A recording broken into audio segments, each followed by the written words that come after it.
primeira ideia que eu tenho é que me pareceu que tinham caído um berlinde. Tic, tic, tic, tic, tic, tic, tic, tic, tic. Foi a primeira impressão que eu tive.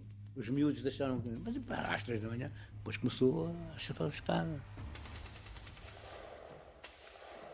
Ainda meio adormecido, Geraldino nem imagina que aqueles barulhos possam ser tiros. Talvez sejam os filhos do carcereiro que vivem no primeiro andar da casa-prisão. Mas quando os sons se aproximam e começam a tornar-se mais fortes, o operador de criptologia capturado 2 anos antes conclui que nem podem vir do andar de cima, nem podem ser berlindes. António Lobato também acorda pelas 3 horas da manhã. Percebe imediatamente que são tiros, mas pensa que talvez seja uma tentativa interna de derrubar Sékou Touré.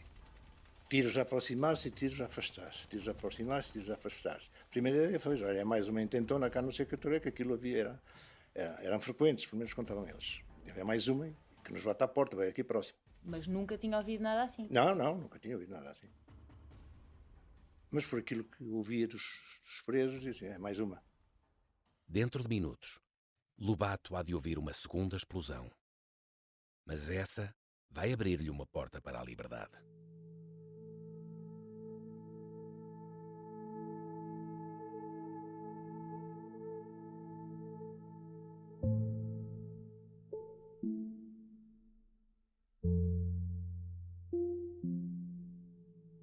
Uns após os outros, os principais objetivos da Operação Mar Verde estão a falhar. Sékou Touré, o ditador da Guiné-Conakry, está em parte incerta. Amílcar Cabral, o líder do PAIGC, também não foi encontrado. E não há sinal dos caças MiG que deviam estar parados no aeroporto da capital. Os militares portugueses e os dissidentes da Frente Nacional de Libertação da Guiné estão há algumas horas em Conakry. Alguns já começam mesmo a regressar à praia quando um grupo, chefiado pelo tenente Cunha e Silva, chega às imediações da casa-prisão do PAIGC. Lá dentro está não só António Lobato, preso há 7 anos e meio pelos independentistas, mas também outros 25 militares portugueses. Libertá-los e trazê-los de volta à casa é agora o maior objetivo da missão.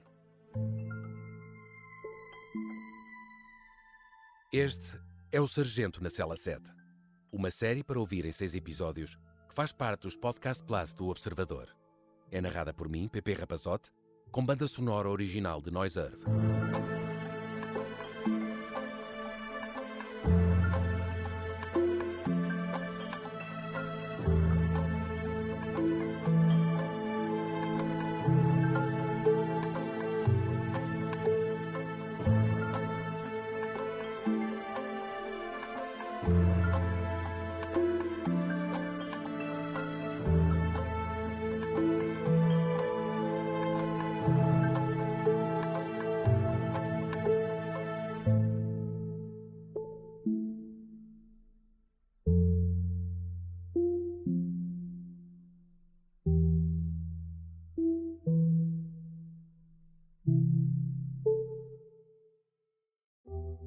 Esta é uma história real e é o conhecimento da história que guia a Onda em direção a um futuro melhor. Nesta viagem, os Podcast Plus do Observador têm o apoio da Onda Automóveis. Vamos continuar este percurso juntos, porque a Onda tem muito para contar, mas também tem muita vontade de ouvir.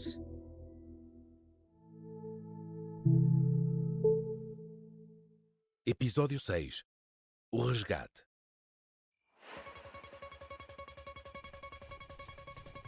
O alvo está à vista. O grupo enviado para atacar a casa-prisão para cerca de 150 metros antes de chegar ao objetivo. Mas o terreno é descampado. Numa questão de segundos, são surpreendidos por tiros disparados pelos guardas da prisão. Um militar fica logo ali, gravemente ferido. Os portugueses respondem com um tiro de bazuca, que destrói a guarita e mata os guardas que protegiam a cadeia. Na escuridão, não conseguem dar com a entrada. Só mais tarde vão ver que estava mesmo ali ao lado, quando já tinham aberto um buraco no muro. Por essa altura, Lobato e os outros prisioneiros escondem-se debaixo da cama.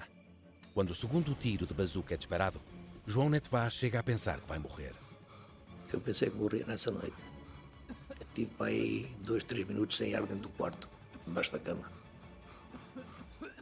5 minutos, por excesso, antes, tiros. Quando se há tiros, vamos lá pôr à sombra. Estamos à sombra debaixo da cama. Passado aqueles 5 minutos, sai a bazucada no muro. Não faz ideia, o ar, o oxigênio que queima, pá. Não faz ideia que é uma bazucada, mas não.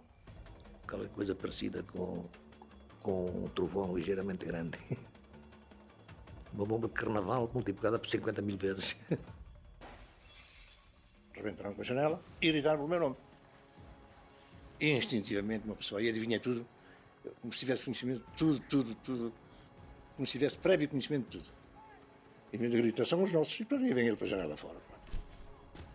Vaz também nunca se esquecerá do momento em que ouviu falar português do outro lado do muro da prisão.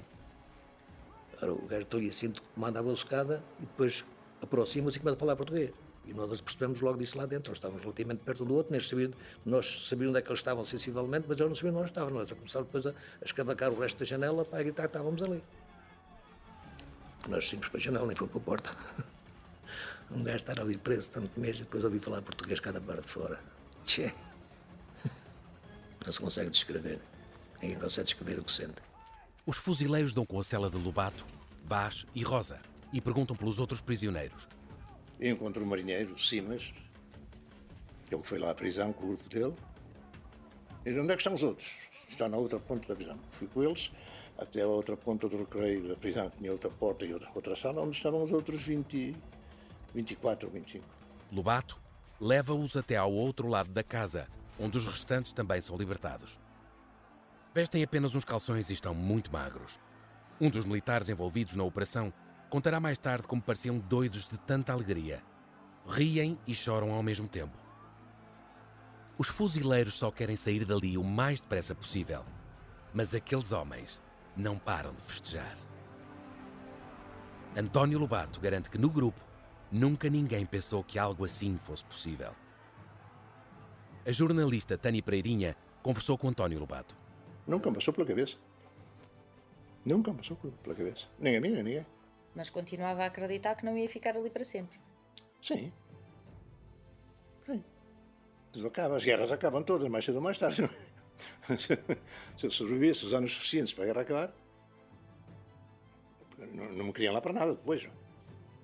Só representava mais uma despesa para eles.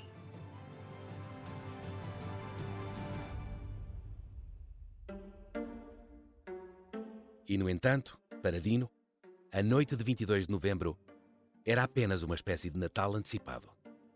Quando foi feito o ataque da nossa tropa àquela prisão de Conakry, eu já tinha sido chamado e informado que ia ser libertado nesse Natal. Todos os anos o PAIGC libertava um prisioneiro. Geraldino Contino só não percebia porque tinha sido o escolhido desta vez. Ele que era um dos maiores rufias da prisão, mas o certo é que os preparativos já estavam em marcha. Foi lá um alfaiate tirar as medidas para o fado. Eu dali a 11 dias saía dali, ia para tal estabelecimento, a edificação onde estavam os dirigentes, para melhorar a minha alimentação. Ia sair da prisão pela porta principal, mais gordo e com um fato novo preparado para as fotografias de propaganda do PAIGC. Acaba por sair magricelas e de calções, através de um buraco na parede. Mas isso não lhe interessa. Está finalmente em liberdade. Só que sair da prisão é apenas um primeiro passo para aqueles homens. Estão agora no meio de uma cidade hostil. Há tiros e combates por todos os lados, num país onde uma tentativa de golpe de Estado está em curso. Será ainda necessário chegar aos barcos para poder respirar de alívio. Quase em simultâneo, há outros alvos a serem atacados na cidade.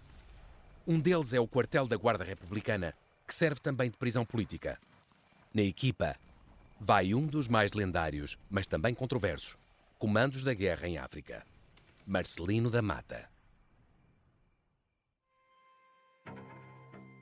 O militar mais condecorado da história do exército português tinha passado os últimos meses em Soga, a dar instrução aos dissidentes guineanos.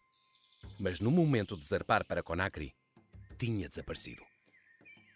O corajoso militar admitiu mais tarde ao Punho Calvão que tinha medo da água e, por isso, subiu a uma árvore e escondeu-se, enquanto todos os outros embarcavam.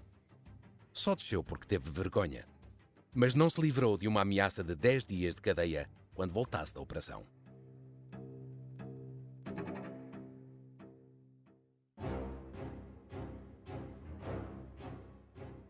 Já em Conakry, Marcelino da Mata tem uma ação de valentia quando salta para cima da casa da guarda e consegue abrir o portão do quartel por dentro para os portugueses entrarem. Quem o recorda é José Matos, autor do livro Ataca Conakry.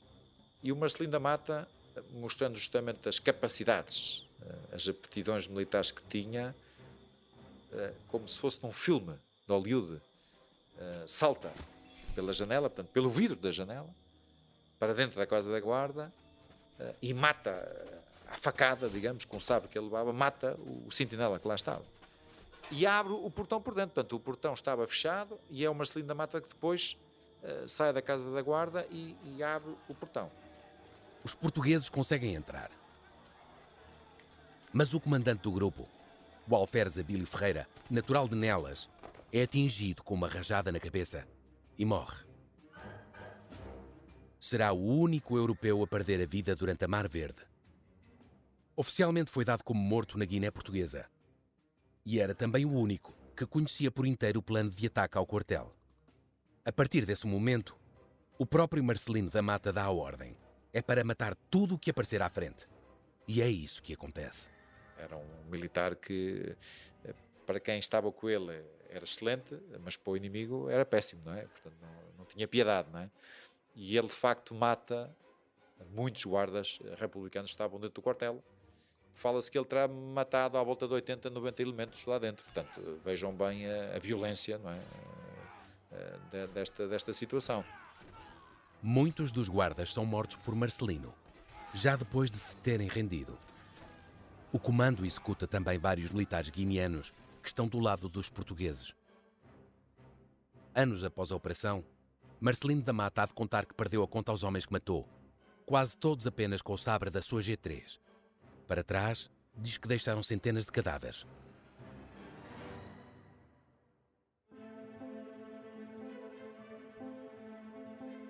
O relato é apenas um dos vários que fez sobre algumas das 2.412 operações em que participou na Guiné. Para muitos, este homem nascido na Guiné Portuguesa é um herói, condecorado por atos de bravura na Guerra de África. Para outros, um criminoso de guerra. E depois há ainda os que o consideram um traidor por ser negro e ter lutado contra a independência, sempre do lado de Portugal. Naquela madrugada em Conakry, foi guardando nos bolsos da farda divisas e galões dos inimigos. Quando volta a bordo da Orion, mostra-os a Alpuin Calvão. Ele, quando depois fala com o comandante Calvão, depois já da operação ter sido executada, o comandante Calvão pergunta-lhe o que é que tinha acontecido no quartel da Guarda Republicana. E ele diz, bem, matei dezenas deles, aliás, ele até traz chapas de identificação, não é? E o comandante Calvão diz-lhe, então, mas ó homem, mas vários desses guardas eram do nosso lado, pá, você matou os bons e matou os maus, matou-os todos, não é? E ele diz, então, mas eu não sabia de nada, eles estavam lá e comecei a matá-los, não é?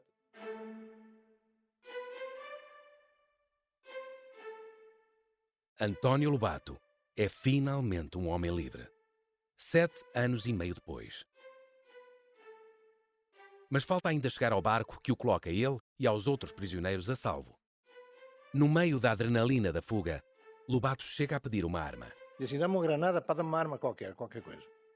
Que depois a minha vontade, o instinto, isso não me esqueço nunca mais, era continuar a dizer, agora vamos para o meio de Conakry e dar cabo destes gajos todos que são... Era essa mas não me deram arma nenhuma, nem coisa nenhuma. Aí foi raiva, aí está bem enraivecido. Mas pediu. Pedi, mas não deram, e fizeram bem, não dá. Deve estar maluco, chega ao tempo que isto é, agora dá-lhe uma arma. No caminho de regresso, o grupo que liberta os prisioneiros envolve-se em combates perto da sede do PAIGC, mas consegue chegar à zona de reembarque sem problemas de maior. No cais, Passam por pessoas que continuam a beber tranquilamente no bar do Yacht Club. Permanecem alheias a tudo o que se passa na cidade naquela noite. Lobato garante que nunca teve qualquer dúvida de que aquela fuga iria ser bem sucedida. E depois de embarcar, fica mais tranquilo.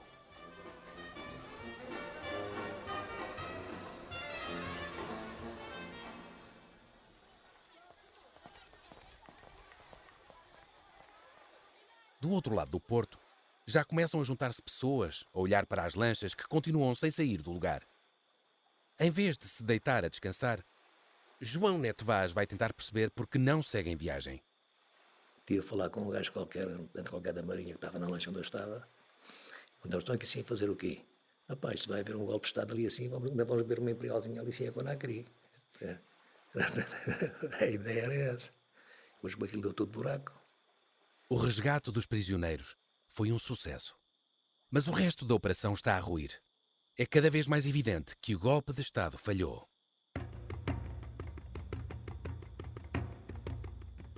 São agora 5 da manhã. Com o sol quase a nascer, o comandante Alpuim Calvão toma a decisão mais difícil. É preciso retirar. Não pode arriscar. Os aviões inimigos que se supunham estar no aeroporto de Conakry não foram localizados e destruídos. E são agora a maior ameaça, explica José Matos. A frota portuguesa está demasiado vulnerável a um ataque. A operação ela é naval e é feita com navios com, obviamente, limitações, mas, nomeadamente, em termos de defesa antiaérea, tinham fortes limitações. Portanto, não tinham grandes hipóteses de enfrentar um avião MiG. E nós, na operação, não tínhamos nenhum barco de guerra que tivesse um sistema de defesa antiaérea, vamos assim dizer, que pudesse enfrentar um avião daqueles. E depois também não tínhamos cobertura aérea. Daí que a destruição dos aviões era muito importante e tinha que ser feita daquela forma, tinha que ser feita de facto no terreno, porque se não acontecesse isso, nós ficámos completamente, eu diria, vulneráveis a um ataque aéreo.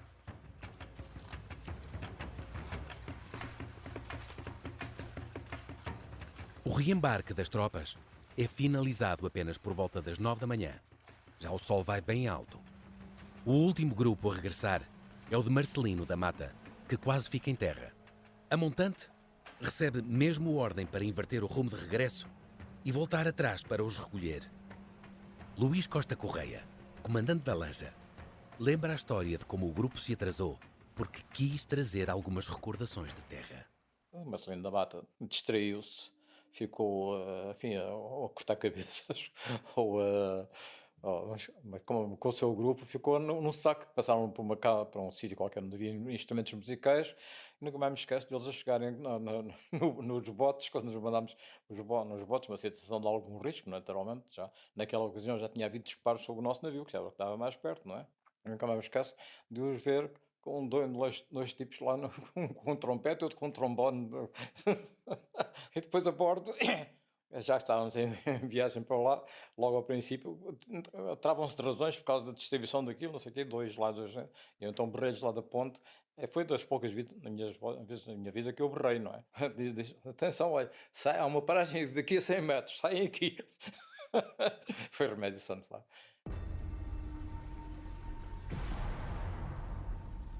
Quando inicia a retirada, a montante é alvo de disparos de morteiros vindos da cidade. Responde com tiros de intimidação.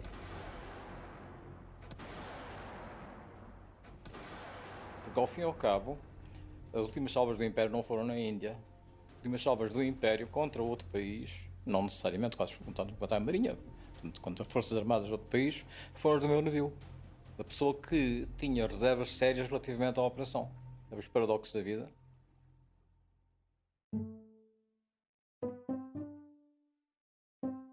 No meio desta história, há um mistério por resolver. Onde estavam afinal os aviões? Naquela manhã, o responsável pela aviação militar ainda é contactado pelo governo da Guiné-Conakry para pôr os caças no ar. Comunica que estão todos avariados, mas compromete-se a pôr nem que seja um a voar. Pedem-lhe que pelo menos ponha o helicóptero presidencial a sobrevoar a cidade como manobra de distração.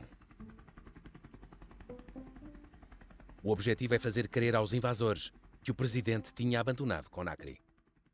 Quando Lobato é levado a bordo da Orion, um navio de comando, Alpuin Calvão pergunta-lhe pelos aviões.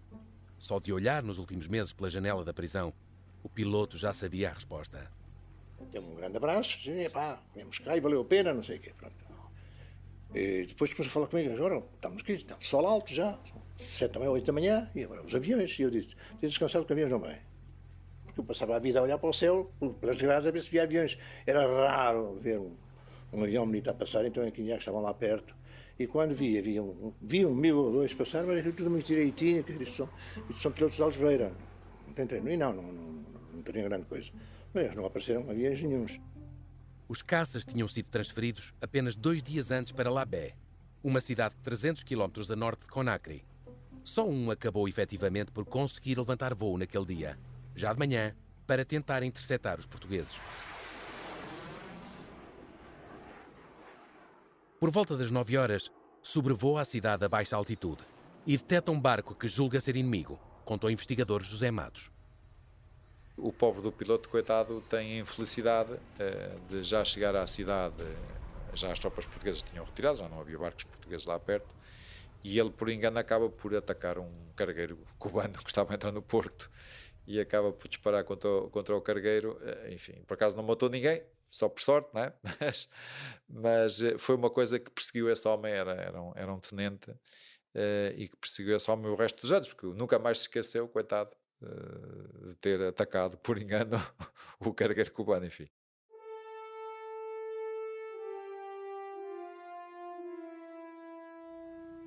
Por essa altura, os 6 navios portugueses já navegam de regresso à ilha de Soga. Até que o sol se volta a pôr, a frota vai manter-se em alto estado de prontidão. Ainda está sob ameaça de ataque. Entretanto, em Bissau, Spínola fica furioso com o falhanço do golpe de Estado. O general Spínola fica muito desiludido com o resultado da operação. Porque o general Spínola tinha como principal objetivo o golpe de Estado. E quando de facto isso não acontece, e essa parte podemos dizer que de facto a operação nesse aspecto é falhada, é um golpe falhado, não é? E tem alguns desabafos, nomeadamente com o comandante marítimo na Guiné, em que ele diz ao comandante marítimo da altura, em que ele diz que de facto o Calvão tinha sido uma desilusão, não é? Portanto, ele tem esse desabafo. E depois, quando o Calvão regressa a Bissau, de facto também o critica, não é? E portanto manifesta-lhe de certa forma o seu desagrado, assim, o seu desconsolo, não é? com o que tinha acontecido. No relatório que escreveu na altura, Alpuin Calvão defendeu que ter ficado em Conakry, naquelas circunstâncias, teria sido correr um risco de consequências desastrosas. O comandante, que morreu em 2014, assumiu toda a responsabilidade pelo que falhou na operação. Bem ou mal, o único juiz no campo da ação era eu. A decisão de retirar, e sabe Deus como me custou fazê-lo, foi minha.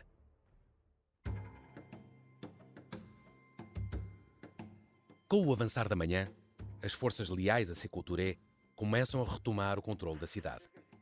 Desde a madrugada que a Rádio Voz da Revolução, que não chegou a ser tomada, passava apelos de resistência aos invasores. É pela rádio que, mal nasce o dia, os habitantes de Conakry percebem que o ditador se mantém no poder.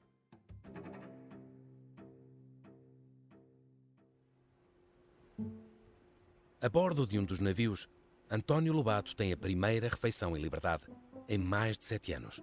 Ia morrendo, quer dizer, ia-me dando uma congestão. Porque veio um marinheiro dizer, o que é que quer comer? E o Calvão disse, olha o que ele quiser, olha um bife. Há 7 anos não comia um bife. Era um bife lá na marinha, uma coisa monstra. Comi aquilo num instante, nunca tivesse comido. Senti-me mal, mas mal a sério. Então já não estava habituado a digerir daquelas coisas há tanto tempo. As embarcações regressam à ilha de Soga, onde tudo começou, ao final da tarde do dia 23. O piloto é depois transportado de helicóptero para Bissau, onde se encontra com Spínola. No palácio do governador, toma banho, almoça e recebe 2 copos de presente, que ainda hoje guarda. Também traz roupa quente que o próprio Spínola manda buscar ao seu guarda-fatos para lhe emprestar. E depois diz-me ele assim, olha, vais para Lisboa, isto é inverno, isto foi em novembro, não é? Estava muito frio. E vais ter esta camisolinha de gola alta. A camisola podes ficar com ela, mas a gabardina levas à minha casa, levas à minha mulher. E assim foi, ele veio.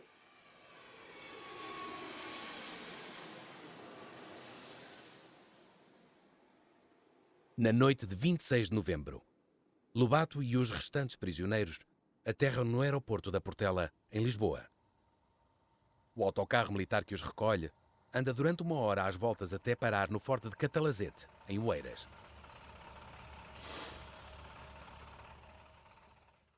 Tínhamos 2 inspectores da PIDE à espera, um de nome Berlinga, que nunca mais esqueci o nome, e as mulheres deles, lá com eles. Levaram-nos para as instalações, aquilo já estava tudo preparado. Janelas todas trancadas, portas todas trancadas, sempre com luz acesa, tudo no escuro. E lá ficámos 1 semana. Eu levantava um dedo, o PIDE vinha logo a correr e ia buscar, fosse o que fosse que eu dissesse. Se eu dissesse que era um cabrito inteiro, eles iam buscar. Isso. Mas ali preso mais 1 semana. Sem. Mas com explicação, disseram-lhe alguma coisa ou não? Sim, que os jornalistas da France Presse que andavam aí a correr tudo por todo lado, sabiam o que é que E se foi passou. por isso que andaram a dar então as voltas? Possivelmente, penso eu, para despistar alguém. Senão não tem outra justificação possível, não é?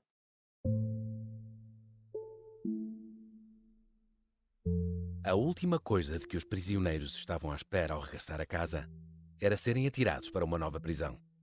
Se bem que agora com luxos e mordomias.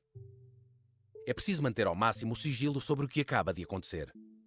Tanto que já em Portugal, os militares começam a ler notícias sobre eles próprios. É uma narrativa inventada pelo regime para mascarar a Operação Mar Verde. Oficialmente nós nem lá fomos. Segundo dizem oficialmente, a tropa portuguesa não foi lá, foi malta que fugiu. Porque eu estava ali assim em Catalazede e comprava jornais, ou eles compravam jornais todos os dias, depois vinha, chegou o Ferreira Vaz para a Guiné, está em tal lado, e eu aqui. As notícias no jornal. Tinha chegado, chegou o Lobato, chegou este, chegou aquele, e nós aqui no Forte Catalazede. Oficialmente nós tínhamos fugido sem o apoio da tropa portuguesa. Tínhamos fugido por conta própria, estava a chegar hoje um, amanhã chegava outro, depois chegavam 5 ou 6, até que chegaram todos. Durante a semana, Maria dos Anjos, a mulher, e os pais de Lobato, de quem é o único filho, não fazem a mínima ideia de que ele já está em liberdade e em Lisboa. Nem os pais de João Neto Vaz, que já lhe tinham feito o funeral e ainda o julgam morto. Até onde pode o ditador da Guiné-Conakry ter tido conhecimento da operação? A dúvida ainda permanece. Nos meses que antecederam a Mar Verde, Sékou Touré foi avisando que um ataque ao país estaria iminente. E já nessa altura, apontava o dedo a Portugal. Touré não só saberia que algo estava em curso, como até estava a par do recrutamento de dissidentes nos países vizinhos. Quem o garante é Bilguissa Diallo. Ele sabia, não sabia quando, não sabia como, mas sabia que ia acontecer. Sabia porque tinha espiões dentro da operação. Dentro da FNLG havia diferentes níveis de informação. Mesmo com o meu pai, eu apercebi-me de que muitas das coisas que ele pensava não foram o que aconteceu. E apesar de todas as cautelas para que a operação não fosse atribuída aos portugueses, nunca houve dúvidas sobre quem estava por trás da Mar Verde.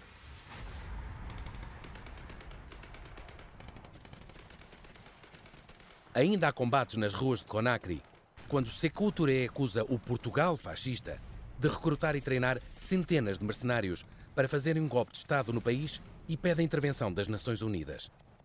Jusqu'à une agression armée. Des centaines de mercenaires ont été recrutés. Ont été cantonnés dans une île de Guinée-Bissau. Et le Portugal fasciste en voulait tellement la Guinée, parce que la Guinée était la base des mouvements de libération des colonies portugaises. A partir daí, o ditador aumenta a repressão. Em apenas 2 meses, prende 5.000 pessoas e condena várias centenas à morte. O governo e as forças armadas são dizimados. Grande parte dos ministros e dos oficiais superiores do exército recebem voz de prisão. 1 ano mais tarde, serão julgados por um tribunal popular que há de condenar 62 pessoas à morte e outras 68 a penas de prisão perpétua com trabalhos forçados. 3 ex-ministros e o comissário da polícia são enforcados numa ponte da capital. Os seus cadáveres deixados em exposição durante dias para dar o exemplo. Meses antes, Também tinha sido essa a sorte do grupo de militares portugueses liderado pelo tenente Januário Lopes. Depois de desertarem, logo às primeiras horas da Mar Verde, os homens procuraram as autoridades guineanas e revelaram-lhes tudo o que sabiam sobre a operação. No final, não receberam clemência. Acabaram enforcados, um por um, em árvores da capital da Guiné-Conakry. Que le Conseil exige la cessation immédiate. O Conselho de Segurança das Nações Unidas reúne no próprio dia da Operação Mar Verde. É rápido a condenar Portugal. Le retrait immédiat de toutes les troupes portugaises et des mercenaires et de tous les moyens militaires et autres utilisés pour l'invasion du territoire national de la République de Guinée. O Conselho de Segurança reúne-se no próprio dia ou no dia seguinte e 10 dias depois está cá fora o relatório, na altura desmentido pelas autoridades portuguesas, mas com o recuo histórico se vê que era perfeitamente verídico. Oficialmente, o governo português mantém que nada tem a ver com a operação. Recorda Bernardo Futcher Pereira, diplomata e autor de vários livros sobre o período do Estado Novo. Dias depois da Mar Verde, o ministro dos Negócios Estrangeiros, Rui Patrício, continuará a negar o envolvimento de Portugal perante as queixas insistentes da Guiné-Conakry junto da comunidade internacional.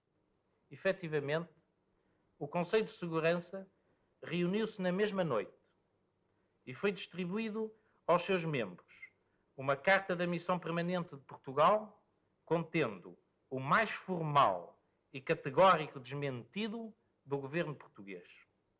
Acentuava-se na carta que nada tínhamos a ver com os acontecimentos alegados pela República da Guiné, país que tinha por hábito culpar-nos das suas dificuldades internas. Esta posição, explica José Matos, que investiga o período da guerra em África, levou a um isolamento ainda maior de Portugal na comunidade internacional. Claro que Portugal, a partir daquele momento, ficou completamente isolado. E eu diria aqui, de forma caricata, que o gato tinha um rabo demasiado grande para ficar escondido, não é? Portanto, o rabo ficou de fora, portanto, Portugal foi de facto condenado, não é? Isso aí ninguém na altura teve dúvidas de que Portugal estava claramente associado àquilo. Até ao 25 de Abril, o regime português negou sempre a operação. Depois disso, e apesar de entretanto os documentos sobre a Mar Verde terem sido desclassificados, mantém-se a névoa sobre o que aconteceu. E depois do 25 de Abril, a operação nunca foi reconhecida pelo governo português. Mesmo hoje, digamos que o nosso primeiro-ministro há uns tempos pediu desculpa em Moçambique, não é? Pelo massacre, mas até hoje nenhum governo português pediu desculpa por ter ido à Guiné-Conakry, invadir a Guiné-Conakry. E, portanto, ainda hoje continua num certo limbo, não é?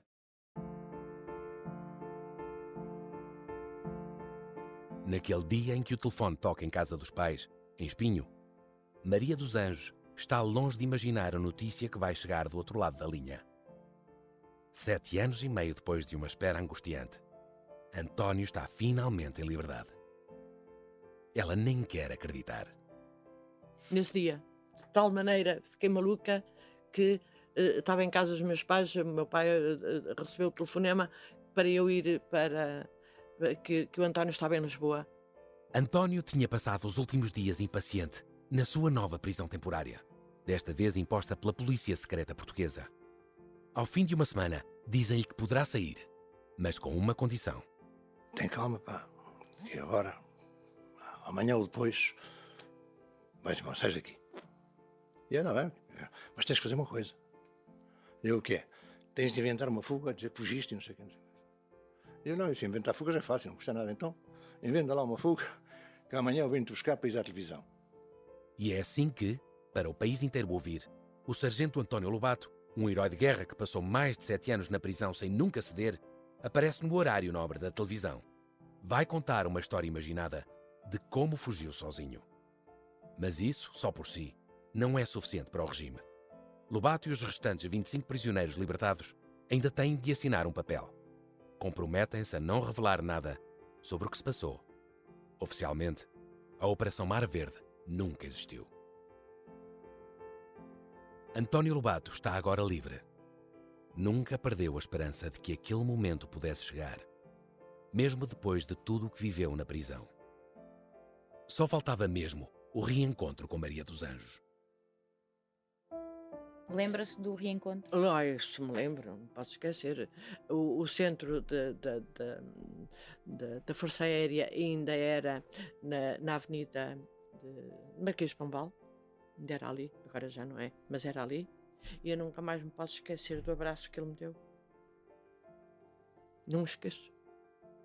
O António que está agora diante dela é muito diferente do homem do qual se tinha despedido 7 anos e 6 meses antes, numa manhã de maio. Está pelo menos 20 quilos mais magro. Tem uma cicatriz que lhe marca o rosto, atravessando toda a testa até ao nariz. As costas estão cobertas de marcas das catanadas que levou quando foi capturado. Mas aos olhos de Maria dos Anjos, nada mudou. Para mim, ele estava sempre igual. Esteve sempre igual na vida, ainda hoje. Isso nem me fez mal, porque o que dominou foi aquele abraço e vê-lo. Pronto, foi isso. Foi um herói nacional ímpar. O meu marido foi ímpar. Foi o maior herói nacional dos nossos tempos. Isto está cá hoje sentido como... E não deixo de sentir isso.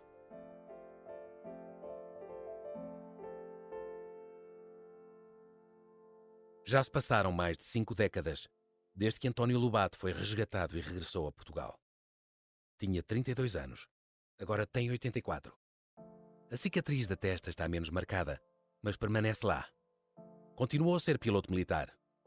Chegou a experimentar a aviação comercial em Cabo Verde, mas não gostou. Aquilo não é voar, é o que ainda hoje diz. Também voltou várias vezes à Guiné-Bissau.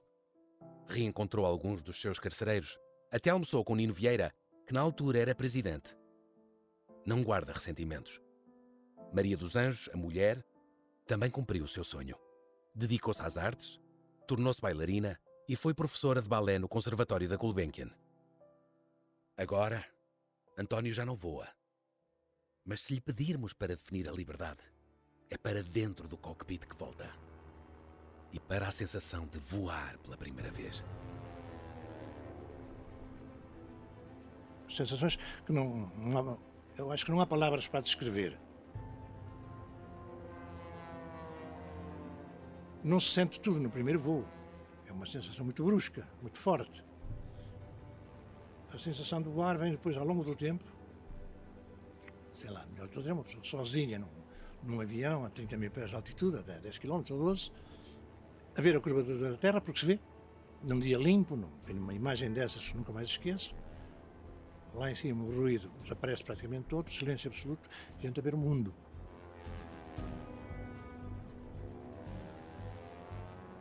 Liberdade plena. Não há maior sensação de liberdade. E tudo isso faz parte de nós. É vir connosco. E haja o que houver, surjam os obstáculos que surgirem, não, é para ali. A gente vai bater sempre ao mesmo. Se eu fazer outra coisa, não. Enquanto puder, é isto.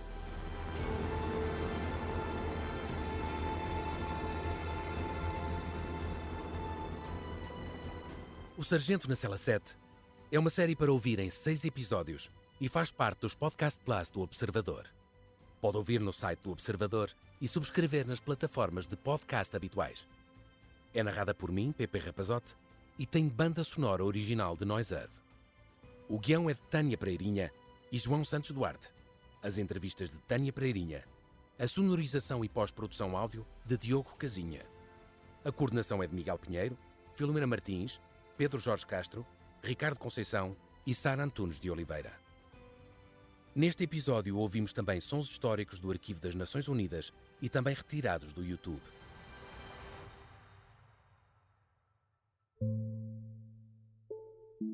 Podcast Plus do Observador. É mais do que um podcast.